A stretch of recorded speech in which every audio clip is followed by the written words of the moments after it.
열한야랑 시작합니다. 정치부 이동은 기자와 함께합니다. 첫 번째 주제 보여주시죠. 네.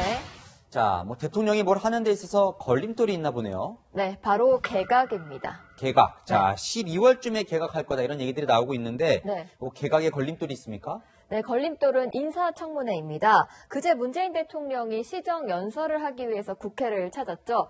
박병석 국회의장과 사전 환담 자리에서 인사청문회 제도를 고치는 데 의견 일치를 봤는데요. 인사청문회는 가급적 가족보다는 본인을 검증하는 과정이 돼야 하지 않겠냐는 대통령의 말에 박 의장이 도덕성 검증은 비공개로 하는 방향으로 제도를 고치려고 한다고 답했습니다.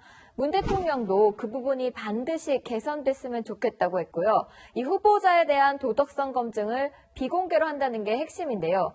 문 대통령의 인사청문회에 대한 불만 아닌 불만 표출은 지난해에도 있었습니다. 국회의 인사청문 절차가 제도의 취지대로 운용되지 않고 있고 국민 통합과 좋은 인재의 발탁에 큰 어려움이 되고 있다는 답답함을 토로하고 싶습니다.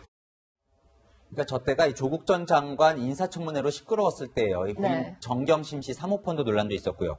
그런데 이 도덕성 검증을 비공개로 한다는 건 네. 국민의 알 권리 차원에서는 좀 논란이 있을 것 같은데요. 네, 이 도덕성은 중요한 자질 중 하나입니다. 당연히 검증해야 하는데요.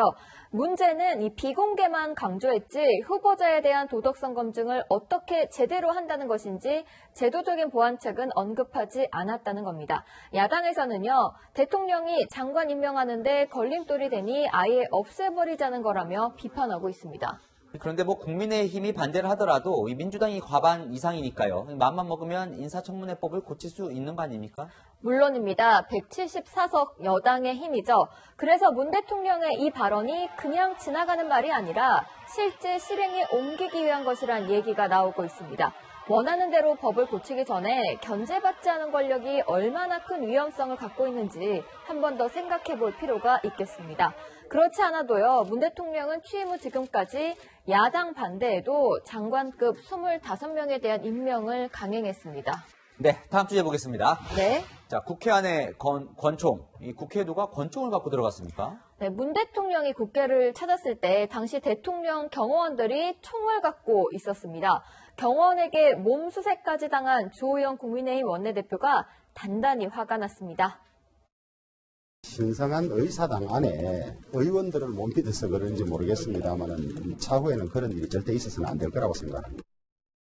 작년인가요? 문 대통령이 대구를 방문했을 때도 이 경호원 총 때문에 좀 논란이 있었잖아요. 네, 대구 칠성시장을 방문했는데요. 당시에 사복 차림의 청와대 경호요원이 이렇게 보시는 것처럼 기관단총 방아쇠에 손가락을 댄 모습이 포착됐습니다. 야당에서는 당시에 섬뜩하다 이런 비난이 나왔습니다. 이번에는 국회 아니니까 이제 야당이 더 반발을 하겠죠. 네. 자, 청와대는 뭐라고 합니까? 네, 강민석 청와대 대변인은 대통령 경호법에 따라서 무기를 휴대하고 임무를 수행한다고 밝혔습니다. 한마디로 아무런 문제가 없다는 건데요.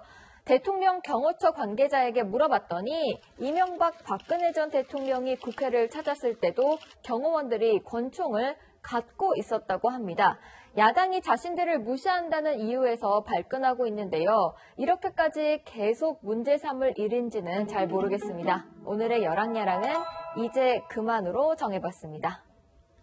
야당을 무시하면 절대 안 되겠지만 이 야당도 부동산이나 세금 이런 국민 삶에 중요한 이슈를 더 파고들면 좋겠습니다. 지금까지 열왕야랑이었습니다.